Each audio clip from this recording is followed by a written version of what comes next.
Hello, everyone. So, Summer Games Fest happened a few days ago, and it's Jeff Keighley's attempt to remain relevant in a gaming world that's losing EA, losing publishers, losing developers. And he put on a 2 hour show, and of that 2 hours, I'm only excited for about five and a half games. There's, I don't know. Everyone's like, oh, it's a great time to be a gamer. I'm like, then you did not grow up in the 2000s or the teens, and you could not survive a Call of Duty lobby. But I'm not here to talk about that. I'm here to talk about five and a half games that I'm excited for that I saw in Jeff Keighley's Summer Games Fest. Let's start. The first one is the Bloomhouse games. Sorry, I have a little yellow pad here because I took notes and stuff. The Bloomhouse games, I'm excited for a few of them. In this trailer that you're watching right now, there's snippets and snappets of Bloomhouse games. There's like 6 in development. They all look different. They're all different. Looks like different controls, different graphics, different everything. I'm excited about the Cronenberg one because his dad made some fucking amazing movies. But it's coming from the studio that gave us one of the best Invisible Man movies in the past 20 years. That movie was great. That was the last movie I saw before all the COVID bullshit happened. And god damn, I love that fucking movie. I own it. I should watch it tonight maybe.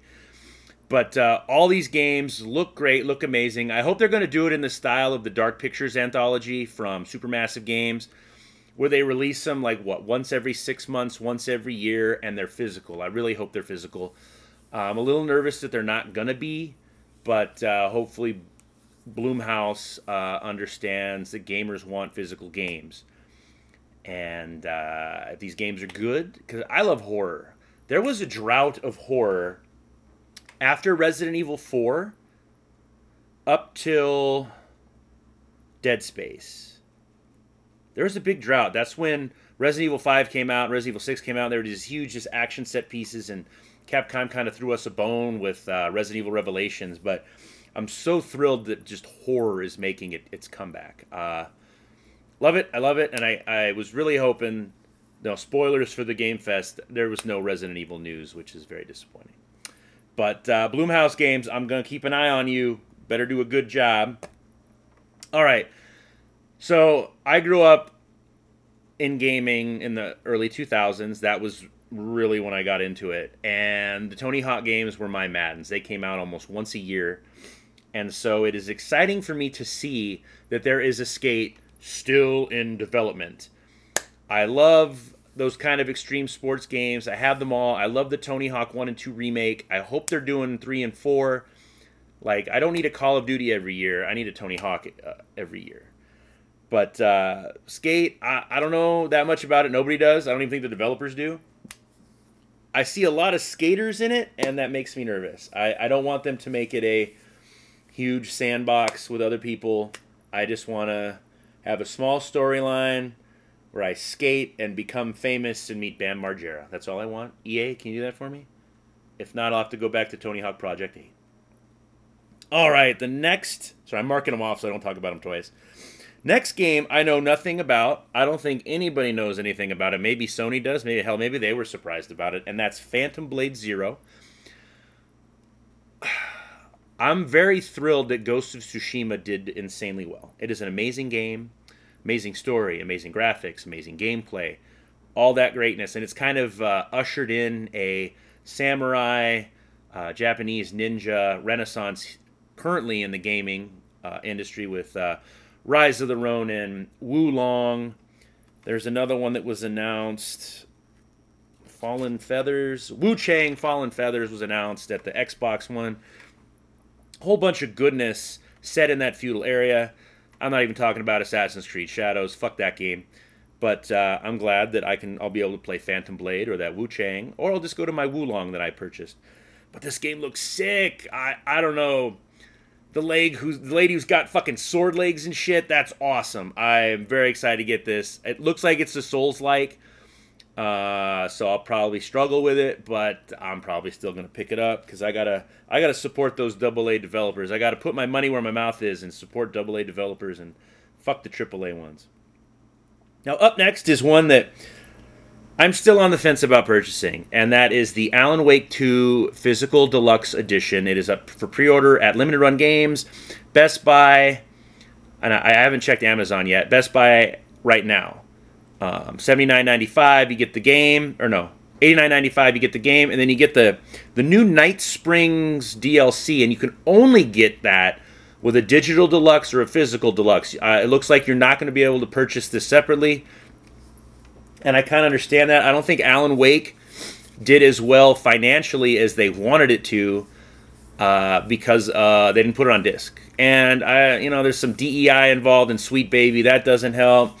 The bait and switch, where I've heard it's an Alan Wake game with no Alan Wake in it. You play as some cop, maybe looking for, I don't care. I want to play as Alan Wake. I want his story. But the Night Springs DLC looks fun because it looks like Remedy is creating their own little world now that they've already created, but they're bringing it together because we've got Jesse Faden from Control in there, and we've got Jade Joyce from Quantum Break, and then, of course, from the original Alan Wake, the waitress who was just gushing over Alan in the diner. They all have, looks like 3 episodes of story time from Night Springs. It looks like it's going to play out like a Twilight Zone episode. I trust Sam Lake if he's left alone, but when he's influenced by people who just want Twitter points and virtue signaling, he needs to step away from that. Just be awesome on yourself, on your own, Sam Lake, because you are. You're an amazing writer. And I'm still on the fence. There's got to be something that kicks me over the edge to buy this because of the Sweet Baby bullshit involvement. All right, back to horror because that's all I care about. There is a game from Boken Game Studios, so another AA game developer. I'm going to butcher this poor man's name. Keiichiro Toyama, the creator of Silent Hill, has a game called Slitterhead coming out. Looks like a lot of body horror. Looks amazing. It's coming out on the PS5, the Xbox Series X, and the personal computer bullshit on November 8th. Now, that's the game I'm going to buy, and not Silent Hill 2. Because fuck you for changing everything. Fuck you for making the women ugly, and fuck you for everything. Big game, Konami, fuck shits.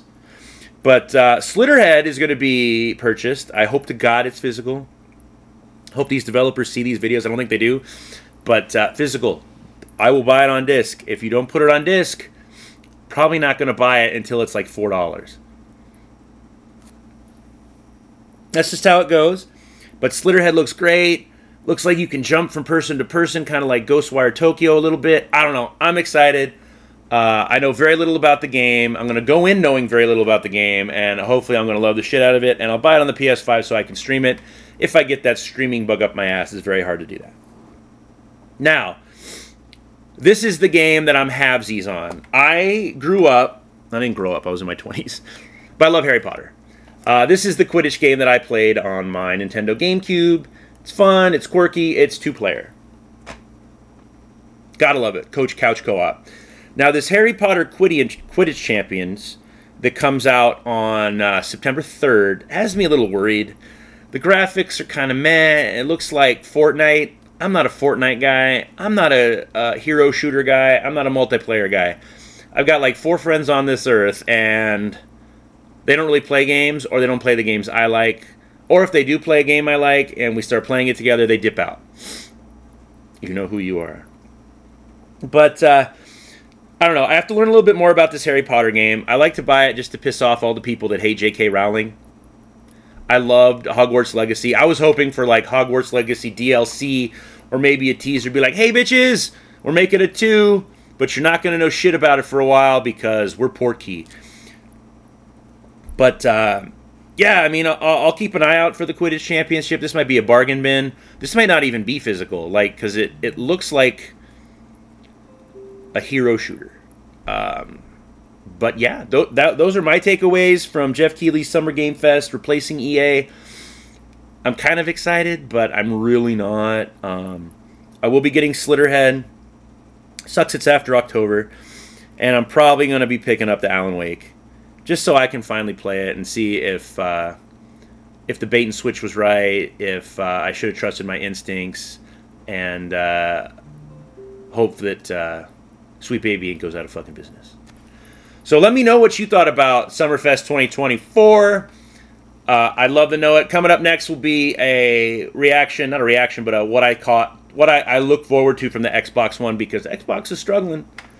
You should be able to figure out why. But like, comment, share, and subscribe, and I will see you all soon in another video.